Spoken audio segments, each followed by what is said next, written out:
नमस्कार. मी प्राध्यापक तुकाराम सोलापुरे लक्ष करिअर इन्स्टिट्यूटच्या यूट्यूब चॅनलवर आपले सहर्ष स्वागत करत आहे. संपूर्ण भारत शांत झोपलेला असताना आपण मात्र डोळ्यामध्ये तेल घालून संपूर्ण भारतीयांचे संरक्षण करत असतात. अशा या सध्या कार्यरत असणाऱ्या व निवृत्त झालेल्या सैनिकांना आपल्या यूट्यूब चॅनलचा सॅल्यूट. त्याचबरोबर आपल्या देशांतर्गत संरक्षण करणारे आपले पोलीस भाऊ हे देखील डोळ्यात तेल घालून संपूर्ण भारतीयांचं, महाराष्ट्रीयांचं संरक्षण करत असतात, कायदा व सुव्यवस्था राखत असतात. त्याबद्दल त्यांनाही आपल्या यूट्यूब चॅनलचा सॅल्यूट. आजच्या आपल्या टॉपिकचा विषय आहे उठा एक सर्व्हिसमन हो, जागा हो, MPSCचा धागा हो आणि एक जरी प्रश्न आला तरी शासकीय अधिकारी हो. हे सत्य आहे. 2 वर्षापूर्वी आपल्या अकॅडमीमध्ये असणारे एक बालाजी शिंदे नावाचे एक सर्व्हिसमन त्यांनी एका परीक्षेचा रिझल्ट आणला आणि मला म्हटले, सर हे आमच्या प्रवर्गाचं 0.50 मेरिट लागलेलं आहे, हे नेमकं काय आहे? तर मी त्यांना म्हटलं, साहेब म्हटलं तुम्ही 2 प्रश्न सोडवले, त्यातला एक जरी प्रश्न बरोबर आला तरी तुम्ही त्या परीक्षेमध्ये उत्तीर्ण झालेला जमा आहे म्हटलं. नुकतेच 2025च्या ग्रुप सी परीक्षेचा निकाल लागलेला आहे. या निकालामध्ये सर्वच प्रवर्ग म्हणजे ओपन असेल, OBC असेल, SC-BC असेल, त्याचबरोबर आणखी कोणताही प्रवर्ग असेल, या सगळ्या प्रवर्गामध्ये एक सर्व्हिसमनचं मेरिट हे 0.25 इतकं लागलेलं आहे. याचा अर्थ काय? तर या एक सर्व्हिसमन प्रवर्गातील कॅन्डिडेटने 4 प्रश्न सोडवले आणि त्यातले 3 प्रश्न चुकले आणि एक जरी प्रश्न बरोबर आला तरी ते या परीक्षेमध्ये उत्तीर्ण होतात. याचा अर्थ काय? तर आपणाला जाऊन फक्त परीक्षेला बसण्याची गरज आहे. संरक्षण सेवेमध्ये कार्यरत असणारा आपण आपल्या कौटुंबिक सुखाचा खूप त्याग केलेला असतो. त्यामुळं शासन आपल्याला काही राखीव जागा ठेवत असते. अशा वेळेस आपणही त्याचा फायदा घेऊन पुन्हा आपला 15-16 वर्षाचा बॉन्ड संपल्यानंतर महाराष्ट्र शासनाच्या सेवेत कार्यरत व्हावं अशी शासनाची अपेक्षा असते. मग अशा वेळेस काही एक सर्व्हिसमन जे असतात ते पोलीस भरतीची तयारी करत असतात, काही जण सरळ सेवेची तयारी करत असतात, काही जण इतर काही त्या ठिकाणी नोकरी उपलब्ध होते का ते पाहत असतात. पण माझ्या मतानुसार सरळ सेवा आणि पोलीस भरती यापेक्षा जर आपण MPSCचाही एक मार्ग निवडला तर आपणाला त्यामध्येही लवकर यश मिळू शकतंय.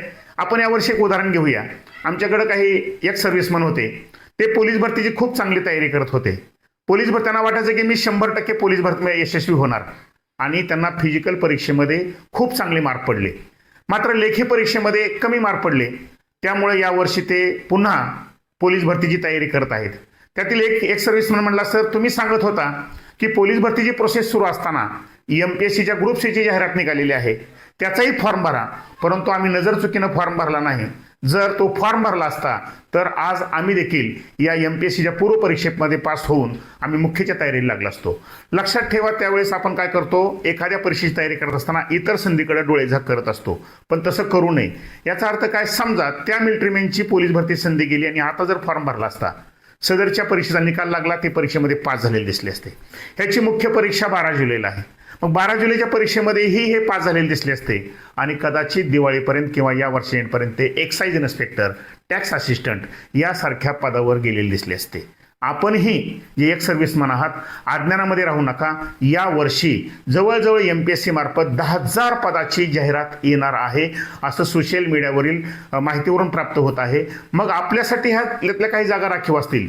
लक्षात ठेवा, ST मध्ये बसल्यानंतर खिडकीच्या शेजारी बसलेला जो ग्राहक असतो तो STच्या खिडकीवरचा हक्क सोडत नाही.